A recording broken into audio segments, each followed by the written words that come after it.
check on my MR2 now and see what's going on with this car.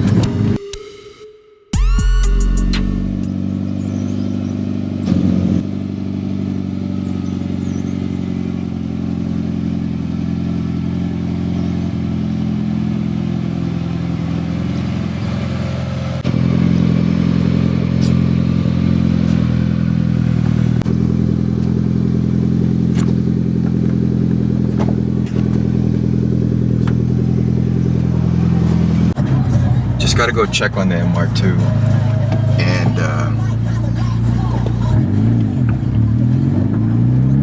see what's going on because it's been gone for a while. Just out there.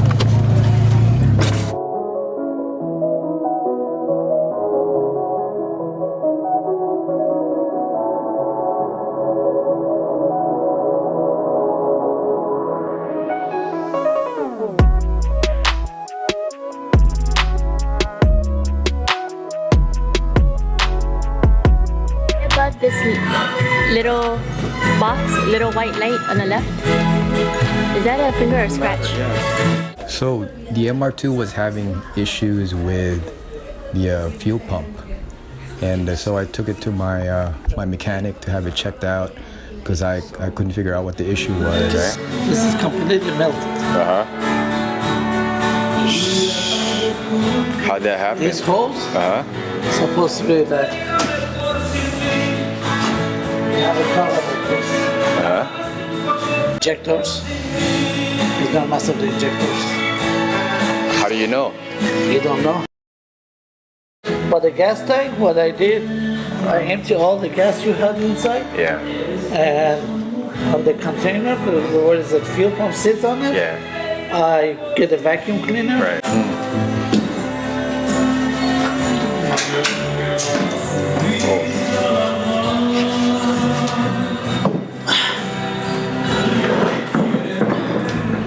Apparently,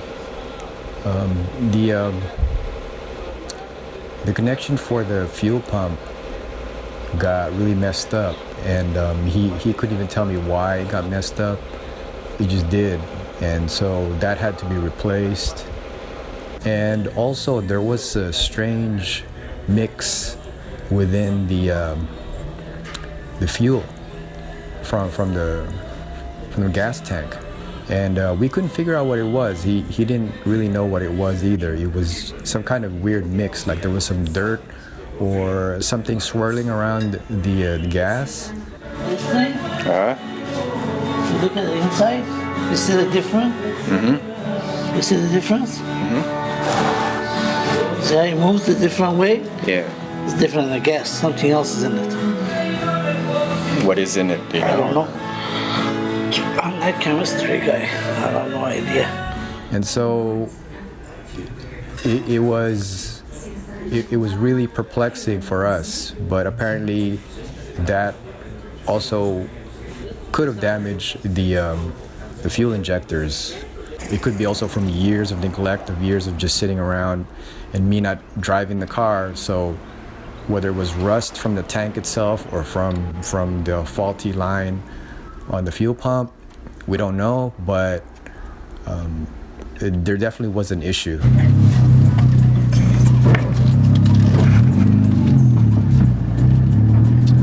Yeah, so just checked out on my checking my MR2.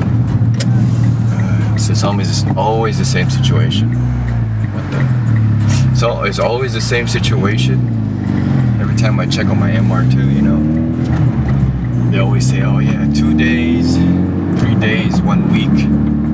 Ends up being 1 month. Actually, not 1 month, a few months. I never really get to see my car, you know, because you know they think because it's not my daily driver that they can just take their time with my car. But that's what happens with this car, you know. I always have to keep going back in the shop just to see if they're done with it. Usually they're not done, but even today I was still being nice, but normally I have to get stern. But even when I get stern and serious, they still don't really finish it on time. Just really how it is with these shops. I mean, I don't even drive this car really. It just kind of sits in my garage. So I'm just trying to figure out what to do with it. You know, I'm constantly repairing things to it or adding more stuff to it, adding more money. Then I don't really get the joy of driving it because it's too fixed up. It's too much of a show car.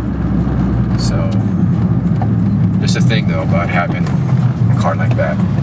You don't really get to drive it much. Or you don't get to drive it really. Except if you're going to shows, and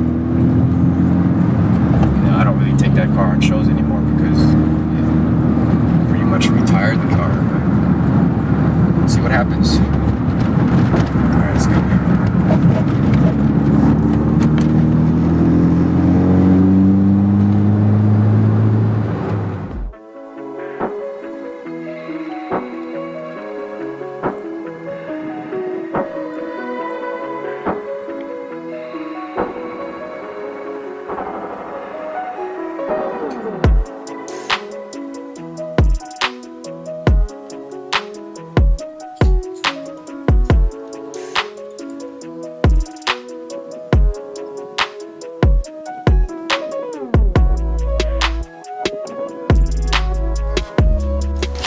Just got these injectors.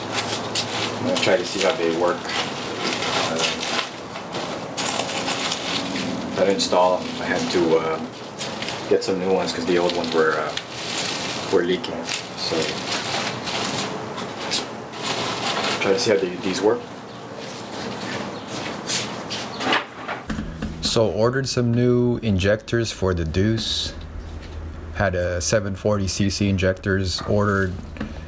Once I got them, I started to remove the old ones.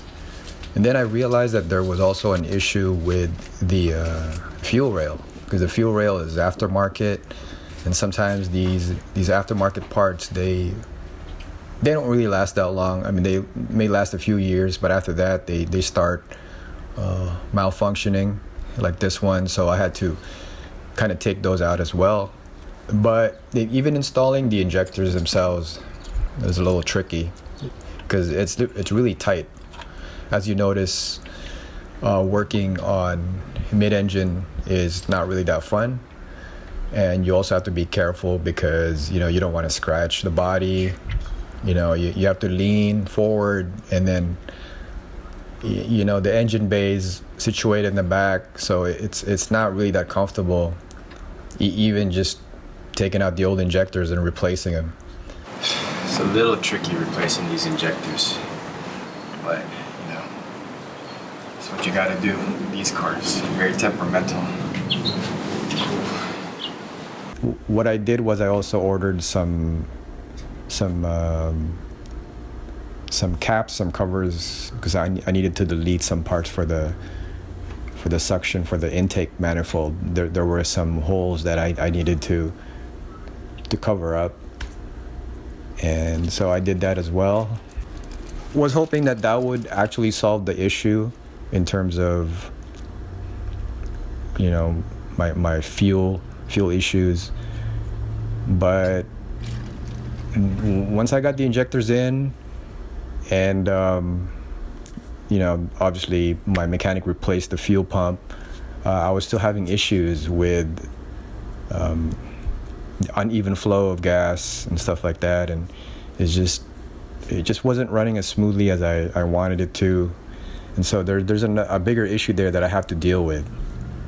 So this is just another day in the life of having a custom Widebody MR2, and some of the issues that I experience behind the scenes, the things that maybe normal people don't see unless they have a really modified car.